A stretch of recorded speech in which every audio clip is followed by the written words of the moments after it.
Mga kapatid, pag may nangakakay sa atin, kagaya ng mga born again Christians, kakatok pa sa pinto yun eh. Brother, sister, baka pwede nyo pong tanggapin ang ating Panginoong Jesucristo. Ang isagot nyo mga kapatid, paano tatanggapin si Kristo? Eh, hindi naman sa atin umalis si Kristo. Dahil sabi sa 28:20 ng Mateo, si Kristo'y sumasa ating palagi hanggang sa katapusan ng panahon. Eh, hindi pa naman katapusan ng panahon. Therefore, hindi pa sa atin umalis si Kristo. Ngayon, ba't mo patatanggap yung Kristo mo kung sa Catholic Church, dili naman umalis si Kristo? Bakit? Dahil tatag tayo ng Diyos. We are founded by Christ. At hindi matututulan niya ng lahat ng mga dipensor, lahat ng mga debater, at kahit anong denomination niya, natatag lang ng tao. Katunayan, kahit basahin natin sa history, dahil recommended naman po ng Biblia yon, sa 8:8 ng Job, ang sabi, read the book of history and see. At makikita natin sa lahat ng book of history, also in Groyler Encyclopedia, Volume 8, the Catholic Church have a 120 persons, 2,000 years ago, that society is founded by Christ. So, ating itutuwid na naman ito. Yung kapatid natin nagtuturo na mali. Paano raw tatanggapin si Kristo? John 1:12.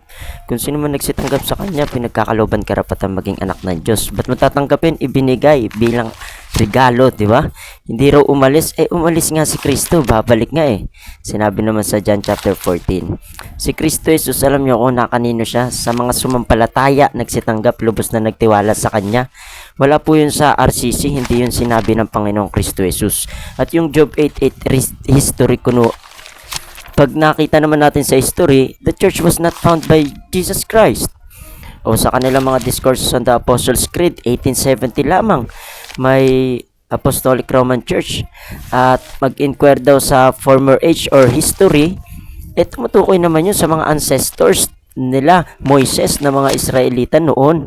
Hindi po sa mga modern sources ng Roman Catholic Church na fabricated. Ang tawag po namin dyan sa OBFD ay mga dyaryo.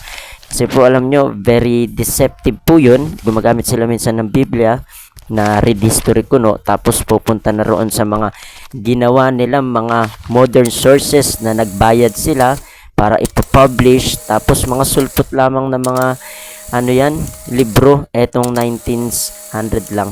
Patuloy tayo magsuri ng katotohanan mula sa salita ng Diyos upang di tayo malinlang at lumaya. God bless.